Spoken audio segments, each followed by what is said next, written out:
Hello hi అండి. సింపుల్‌గా కుక్కర్‌లో టమాటా రైస్ ఎలా చేయాలో చూసేద్దాం వచ్చేసేయండి. ఇప్పుడు నేను ఫస్టు కుక్కర్ పెట్టుకొని అందులో ఆయిల్ ఏసుకొని చెక్క, లవంగాయ, మరాఠా మొగ్గ, జీడిపప్పు అన్నీ వేసి ఫ్రై చేశాను.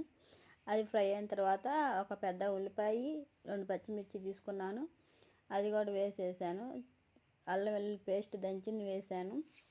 ఇప్పుడు ఒక 5 టమాటాలు తీసుకొని సన్నగా తరిగేసి అవి కూడా వేసేసాను. అన్నీ ఏస్తుంది. కరివేపాకు ఇవ్వట్లేదని చూస్తున్నారా? కరివేపాకు అవన్నీ నా దగ్గర ఏం లేవండి. ఇంట్లో ఉన్న వాటితో చేస్తున్నాను.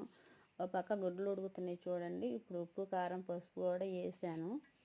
ఇంట్లో ఉన్న వాటితో చేసుకున్నా కానీ చాలా టేస్ట్‌గా వచ్చిందండి. ఇప్పుడు బిర్యానీ పౌడర్ వేస్తున్నాను.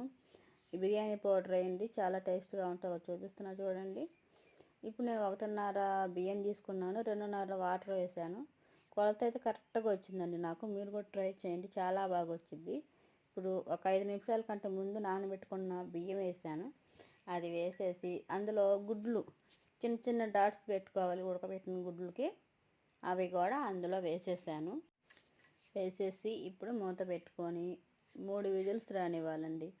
3 విజిల్స్ వచ్చిన తర్వాత స్టవ్ ఆఫ్ చేసుకొని అది మూత ఓపెన్ చేస్తే అంతే, టమాటా రైస్ రెడీ అయిపోయింది. చాలా చాలా పొడి పొడిలాడితే చాలా బాగా వచ్చింది. ఇప్పుడు ప్లేట్లో తీస్తున్నా చూడండి. నేను ఇందులోకి ఉల్లిపాయ, నిమ్మకాయ అండ్ పెరుగు చట్నీతో సర్వ్ చేసుకున్నాను.